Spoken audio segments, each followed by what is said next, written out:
Guys, sa video ito, may ituturo ako sa inyong tricks na pwede nyong gawin para hindi agad maubos yung data nyo.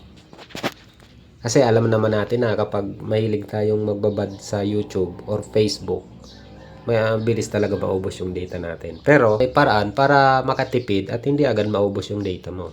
Ito yung ginagawa ko na napaka-effective. Ang pinakaunang paraan, punta ka sa settings ng cellphone. Tapos, hanapin mo yung mobile network. 'Di ba? May makikita ka diyan na data usage. Kailangan guys, naka-data saving 'yan, naka-on. 'Di ba? May mababasa ka diyan, turn on data saving, may question mark. When turn on, apps running in the background, including email, IM, and social networking apps, will not be able to receive new messages over your mobile network unless they have been added to the unrestricted apps list. Kailangan naka-turn on yan. Kapag naka-turn off kasi yan guys, nagra-run pa rin yung ibang application nyo na nagre-resulta. Kumakain pa rin sila ng data. 'Di ba? Tapos, pwede mo pang gawin na mag-set ka ng limit. Pwedeng daily. 'Di ba dyan nakalagay daily data usage limit. Pwede mong i-on yan. Pwede kang mag-set ng halimbawa, kailangan daily lang ang magagamit mong data ay 100 MB lang kung talagang nagtitipid ka, di ba? Or pwede ring monthly. Nakadepende 'yun sa iyo.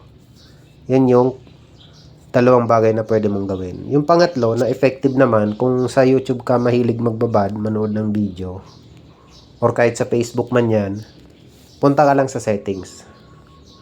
Halimbawa, ito. Yan.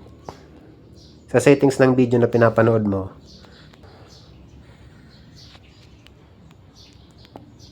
yan, di ba? Quality. Although naka-auto yan, recommended, adjust to give you the best experience for your conditions.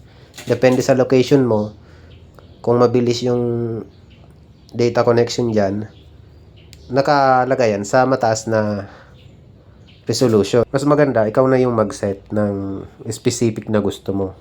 Para makatipid ka, babaan mo yung resolution. Pwede mong ilagay sa 144p kung music lang naman, di ba? Naka non-stop.